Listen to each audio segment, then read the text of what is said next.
What you see behind me is the way life should look. When one is joyous, in the right brain, feeling secure, feeling loved, feeling self-sufficient, life looks like this. It determines our perception. Bright colors, happiness, cheerfulness. But we're talking here about joy killers. Who are the joy killers? People. People. You know, the modern man is a sneaky ingrate. No matter what you give him, most are narcissists. They do not appreciate it. They're just mad you stopped. Let's say you rescue somebody from homelessness. You give them a rent-free house for 18 months and you stop because it can't go on forever. Every adult needs to pay up something. And they're just mad you stopped. They start smear campaigning you to other people.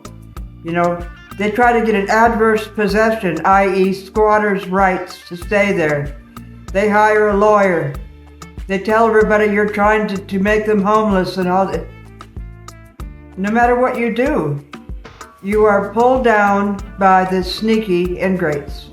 People, problems. I know you're a giver. I'm a giver. I'm an overgiver because I was a victim of family scapegoat abuse, FSA, and people like that just can't give enough to make up for it, to make, please like me, please love me. And one day I woke up to the whole mess, that it was just making things worse. You have to preserve yourself. Give as much as you can to people who appreciate it. Help people up. That's what we're supposed to do. But when does the cross the line into total self-destruction? The thing about a narcissist is, whatever they do, it's going to get worse. You know, we fear confronting them because they have narcissistic rage. They get very angry. We want peace at any price. We want tranquility. We know the importance of staying calm. So we avoid that. We tiptoe around the subject. And then it always gets worse. They're testy. They test our limits. And it gets worse and worse. You got to confront it. You got to go no contact. You got to save yourself because God has a job for you to do on earth. And it's incredible. And it's going to make it an amazing impact on the world, an amazing new dent. It's going to do it. Maybe for millions. You have a destiny. It's a seed symbol at birth, prefigured before your birth. It's your potential, but you're being held back by people. We all are, because we need people. You know, we fear loneliness. I say, don't fear loneliness. Go towards the void. That's where the power is. The power is the true self. To get over this hump of the present people around you holding you down, no matter what their raging reaction, and go forth to do what God wants you to do on earth for maybe masses of people. Have you been hurt by a man? Sexual abuse? Do you know how many women are held down by sexual abuse? You know, the biggest example of sex abuse and what can happen when there's no protection from it was after World War II in Germany. Russians came in and just mass raped all the women. They did it in most of the cities, and then they butchered them and killed them. Rape, sexual abuse happens if there is no protective measures. It's going to happen. And women, due to the sexual revolution, where they want to be hip, they want to be, i.e., liberated like men, which they misconstrue to be promiscuous like men, which a lot of men aren't, but that is the mythology that, you know, they feel bad about saying no. You must say no. It's a matter of self-respect and dignity. Because then he's just coming over for sex. Then he doesn't even take you out. Why should he? Just comes over to your house for sex. See through this. Be like in the old days where a woman slapped a man's face. You know, if you even mention things like that. But today, women put up with things. You know, dirty language, innuendos, shit shots. Grow beyond that. Be a lady. That's where the power is. Don't be a tramp, high-class tramp or whatever. It's just being an unpaid whore. Don't go that way. Don't think that if he takes you out to dinner, you have to have sex. That is prostitution. Sex for dinner is prostitution. See through all this. Women are not constituted like men, and we have to put the brakes on. That's just one instance. We have to just follow this through to all kinds of things. Are people dropping by and abusing your home because they're lonely and bored and you're not? Would your mornings be hyper busy pursuing your own talents were it not for people dropping by because they're bored and lonely? You got to put the brakes on. You got to establish boundaries. Every day is important. Before you know it, you're old. That's the truth. Every minute's important to a genius. Every hour, minute, week, day, it is important. We don't waste anything, and we're all a genius at something. Is it a rare art that hasn't even been seen before? Is it a discovery? Some kind of very peculiar talent has been put in you, but because it's not seen in the world or seems peculiar to other people, it's put down or ignored. Don't let that happen. With enough time to yourself, you will find that magic gem, which is your ticket to getting that mortgage paid or fame and fortune, whatever. Coming up, transcending the whole mess. You want to transcend the mess. Are you even seeing it as a mess? It's pure chaos around you. People problems. You don't see it that way? You just see it as complexity. It's not complexity. It's a mess. You have to clear the decks and establish routines. Every morning, you'll be popping out of bed. God, what do you have for me today? Establish routines for your talents, and everything will just roll out, your destiny. Fame, fortune, getting the mortgage paid, not being homeless, getting out of the bind you're in, getting out of the dependency you're in because of fear of money. You've got it in you. The Bible says God wants us to prosper. He has plans to prosper us, but we need time and solitude to get there. So don't fear the void. You are not lonely. You may be bored because you're living in a mundane reality rather than the cornucopic reality behind me, the higher perception. Don't forget that people problems changes this beautiful perception into a gray roadmap of reality. Boring, mundane. That is usually what most people are living in. The blur of the TV behind them with commercials and ball games or whatever. They just don't even hear it. They don't even realize how it's just making their mind just a nothing. You want to get to the gem inside. You need quiet, solitude, your own space, boundaries. If people want to see you, you got to make an appointment. Not just drop by. No more surprises. You don't want surprises. You want to create your day, not let them create it. Your day should not be in reaction to something else. You determine what happens. Okay? If you're not fortunate enough, as I was, to relocate and get a locked gate so they can't even get up to the front door, you got to do it yourself. And you can. Once you see that, number one, you deserve it. Number two, people are creating chaos in your life. Okay? That is not free and easy living. That is chaos. If you want to pursue your genius, which is unique, you have to have the time. Carve out that time. I want 3 hours in the morning. I'm going to go into my studio or my room or my closet or my backyard shed or my car or whatever, and I'm going to be alone, and I'm going to be with God, and He's going to open me up to the talents He has put in me.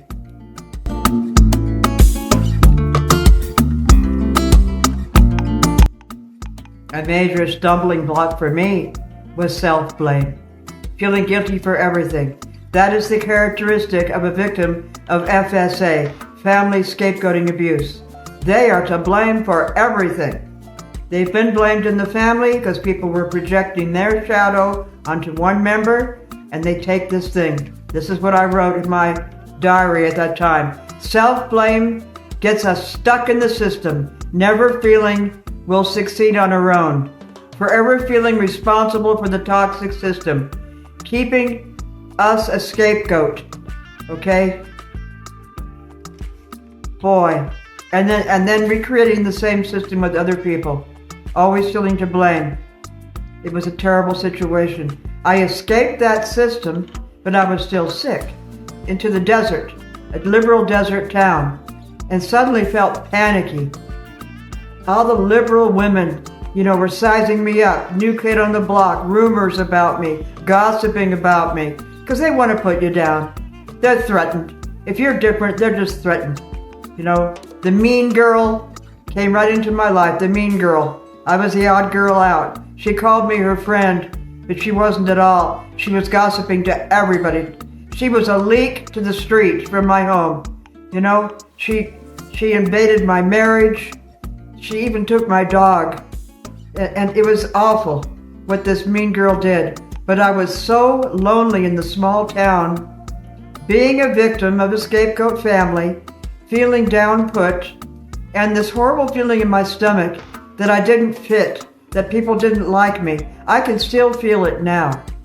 When you don't have that self-esteem and independence and individuation to say, I could care less about these broads, you feel so low. Because I actually think women are much worse than men when it comes to this. The persecution of women who are different and who have low self-esteem from a trauma from childhood, or are newly divorced and lonely, and they let people in because they just want somebody to talk to, and then they go and run around. It was terrible. That liberal Southern California desert town I was in for so long. And that's what happens. You see, if you're not whole, you escape the system, you're still down, you recreate the same thing. Either with mean girl, odd girl out status, or some kind of dysfunctional system. You have to individuate, go into solitude, which is what I should have done. I shouldn't have let people in just to solve my loneliness, because they just made it worse. Should have been alone in the desert, call to God, get into a daily routine, fasting or whatever, eating right. That's pivotal, is eating right, because that destroys our perception from the cornucopia behind me to a gray roadmap if you're not eating right. I should have done that, but instead I let people in. Please like me. Oh, please make me feel better from this sore stomach all the time that I don't fit, that I'm a misfit. I even felt that way in churches. I sought out churches. I didn't fit there either. They were false churches. They were social hall religion. That's a false church. God, Jesus wants us to be individuals. It's not about social hall religion. So that's something I recovered from, thank God. I escaped that desert town to a ghost town where I lived for 26 years alone on 1,000 acres with just dogs for my companions. I took in abandoned dogs on the desert and grew. Got to know the elements, the sound of rain on a tin roof, the wind in the afternoon, the balmy breeze, the feel of sun on my skin, and got into diet, fruitarianism, fasting. And I rode a mountain bike 6 miles into town in the summer heat, 125 degree heat. I got to, adapt that way with the physical, just putting myself through hardship to build a body. Finally, I met my husband, and he rescued me from the whole mess, and then we relocated, and here I am. So, go into solitude, get into yourself, and God, which is essential. Grow. Prosperity. Now you write the script. Now you are no longer reacting to the Hicks.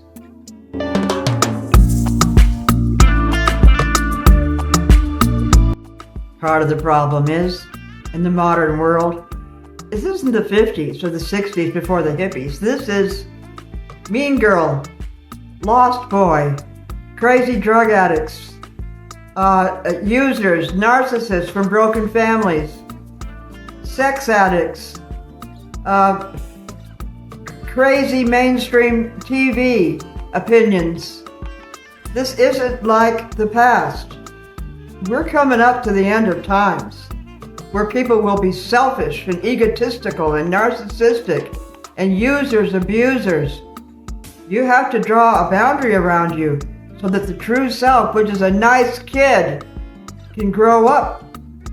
That's part of the problem, modernity. Okay, people have changed completely. You know, females used to like each other. They weren't like cats in heat. They didn't gossip about each other, and they were familial and neighborly and helpful. This isn't the way it is now. And, you know, a female genius, for example, it has been noted in the research, doesn't have any female friends and may have a few male friends, but then ends up not them either. But basically doesn't fit the female community. The female community is based on conformity. And no female genius can conform to anything but the seed symbol prefigured before birth by God. It's totally unique. Do you think the female community can accept that? Heck no. She's too unusual. The female community is far more into conformity than the male community. The male community accepts uniqueness. That's why there's more male geniuses. The female community will not accept that. And thus, the female community is the biggest obstruction to female genius. Not the male, it's the women. The uptight broads, the conformists. Whether they're in church or not in church, they want you to adapt to them. This is the script.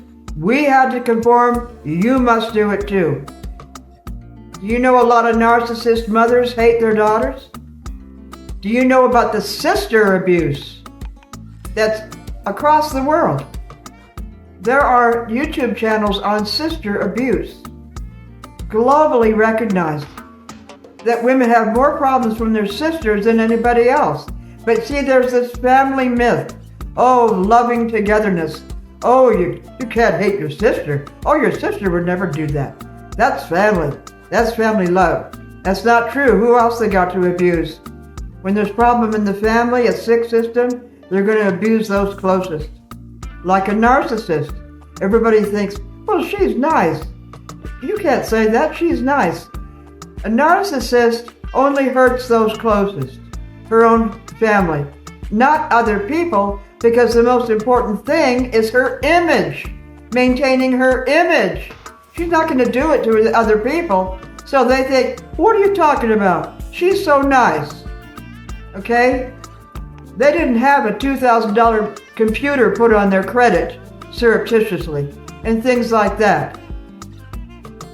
It's hard growing up these days. I hope these videos are helping you to disentangle from the human maze of modernity and to reestablish this cornucopic view, which is really great. And when you stop having it, question, who have you been around? What did you eat? What habit did you fall back into? For the formula for this theory, which is a scientific discovery, is all disease is obstruction, all recovery is elimination, and all success is attraction. The three obstructions are people, habit, and food. Eliminate your obstruction and you will snap to your goal, waiting in the wings.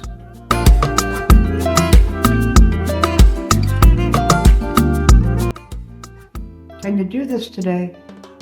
Can you eliminate your obstruction? What is it likely to be, people?